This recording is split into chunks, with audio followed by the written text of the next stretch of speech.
Bəli, Qırlandiya məsələsi yanaşmalarda fərqin mövcud olduğunu göstərir. Bu fərq təkcə Almaniya ilə digər Avropa ölkələri arasında deyil, eyni zamanda Almaniyanın öz daxilində rəsmi hakimiyyət xətti, siyasətçilərin mövqeləri və ekspertlərin qiymətləndirmələri arasında da müşahidə olunur.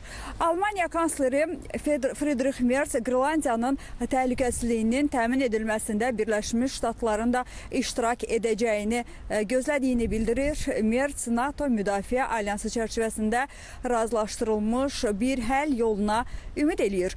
Onun sözlərinə görə qarşıdakı günlər və həftələr Birləşmiş Ştatların Qırlandiyanın qorunmasında hansı həcmdə iştirak edəcəyini göstərəcək.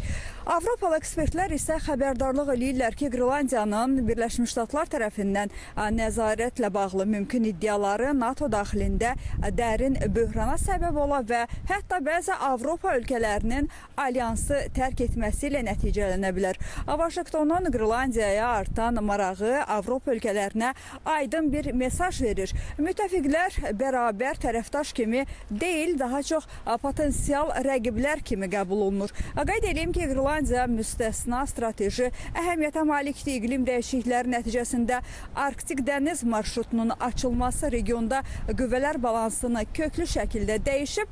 Ada neft, nadir torpaq metalları və digər mühüm xam mal ehtiyatları ilə zəngindir. Qırlandiya üzərində nəzarət Birləşmiş Ştatlara ciddi geosiyasi və iqtisadi üstünlüklər verə bilər, lakin bu cür addım beynəlxalq hüququn kobud şəkildə pozulması kimi qiymətləndirilə bilər.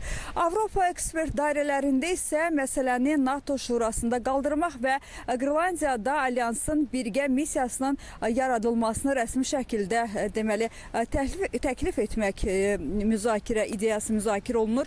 Faktiki olaraq Qırlandiya artıq NATO'nun məsuliyyət zonasına daxildir və buna görə də mövcud müqavilələrlə dəyişiklik tələb olunmur.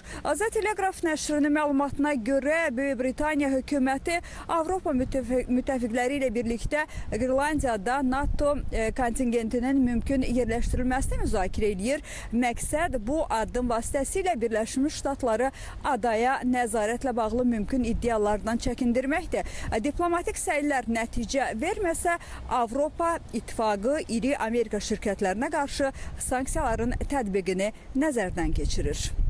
Belə çatdıracaqlarım bu qədər. Buyurun, söz sizdə. Berlindən efirimizə qoşmaq sözü müxbirimiz Günay Məmmədovaya da təşəkkürümüzü bildiririk. Hörmətli tamaşaçılar, sırada bir anonsumuz da var.